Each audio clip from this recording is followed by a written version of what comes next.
Throwing journalists in jail is based, right?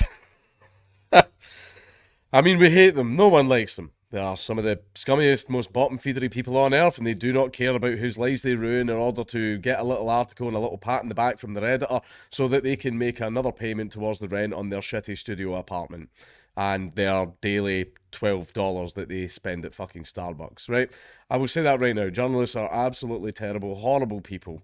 I think even calling them people is a little bit generous. However, we should not be jailing them for the things that they say. Belarus, which is, lets you know how this story is going to go.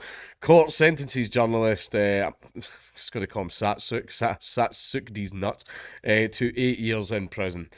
Paris, October 26, 2022, Belarusian authorities must immediately release Satsuk, who was sentenced to 8 years in prison, along with all other journalists currently behind bars, the Committee to Protect Journalists said Wednesday.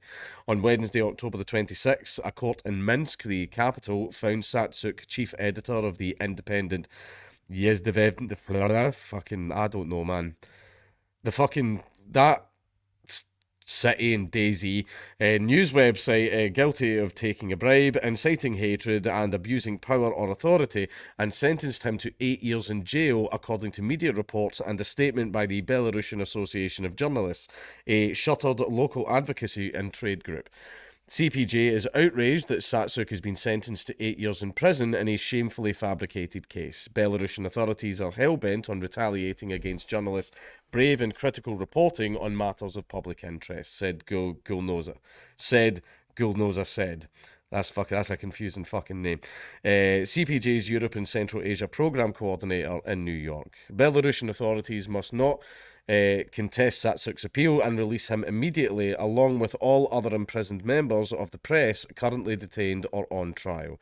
The court also fined Satsuk 16,000 Belarusian rubles, it's about $6,360, and banned him from holding certain positions for 5 years after his release from prison, these reports said. In addition, the court ordered Satsuk to pay 12,384 Belarusian rubles in compensation. Satsuk intends to appeal the verdict, his brother Alexander told CPJ.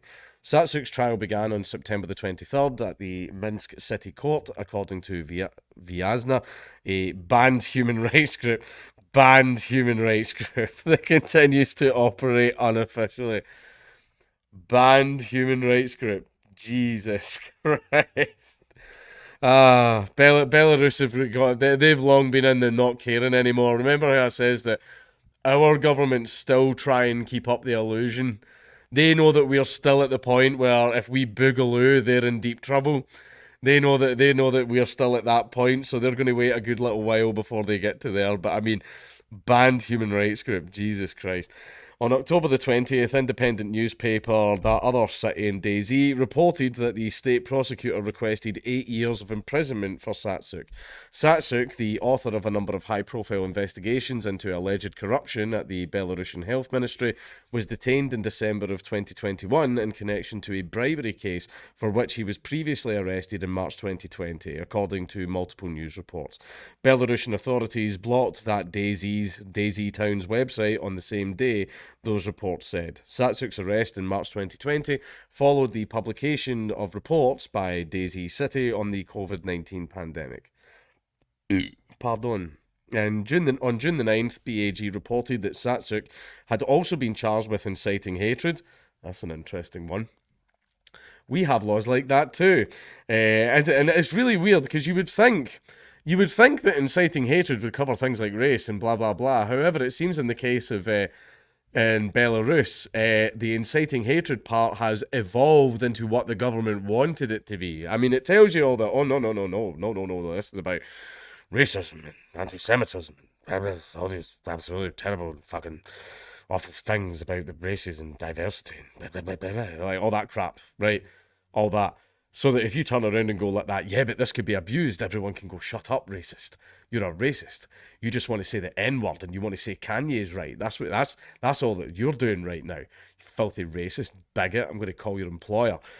However, Belarus has got to the actual end stage of that, inciting hatred against who? Against the fucking government and against government employees. That's weird, that, isn't it? It's weird how in every single instance when inciting hatred is introduced into law, it ends up like this. It's weird. It's weird that, isn't it? If only someone was trying to like warn people that that is the intended end goal of such fucking laws. But hey ho, I guess they won't fucking listen until they're getting fucking the cuffs clapped on them. Under Article 130, Part 2 of the Criminal Code, and abuse of power of or official authority under Article 426, Part 2 of the Criminal Code. BAG reported that authorities had not disclosed any information publicly about the new charges. CPJ called the Ministry of Interior's press service, but nobody answered the phone. CPJ emailed the Belarusian Investigative Committee, but did not receive any replies. Belarus was the world's fifth worst jailer of journalists, with at least 19 journalists behind bars on December the 1st, 2021, when CPJ published its most recent prison census. Yeah, Belarus have got bad. And there was even a case where they actually they found out that a journalist that they were after, like a journalist slash dissident slash activist, was on a plane flying near Belarusian airspace, and they diverted the plane into Belarusian airspace and made it land at a Belarusian airport just so they could grab him off the plane. And then they just basically said to the rest of the passengers, yeah, thanks very much, fuck off, be on your way. Just ran onto the plane, grabbed a journalist, and then ran off. And then sent everybody else home. You may now carry on to your original intended destination. That's how bad it is. Like, that's some Far Cry shit. That sounds like the beginning of a Far Cry game, doesn't it? Your flight gets fucking diverted into some third world shithole, and then they come and snatch a journalist because he said mean things about the government. I know, it's just absolutely horrendous. Now, even though I said all that shit at the start of the video, you know, everyone knows at this point that I'm joking whenever I say stuff like that. But journalists, unfortunately, a very small number of them nowadays, very small number, have a very important role in society where they call out government bullshit and they point out the horrible, sketchy things that governments and powerful people do behind the scenes. Like, anyone that goes out and does that, you know, those investigative journalists, the ones that get the fucking death threats, the ones that get visited by men in suits who tell them if you keep going the way you're going, then the police are going to find some child porn on your computer. Oh, I wonder how that got there. Fucking do not release the article.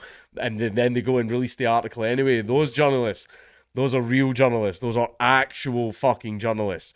People that are trying to bring people information that is in their interest so that they know how the country's being run, all these terrible things that are going on, so they can better protect themselves against it and be ready for it, you know, the next time an election comes around.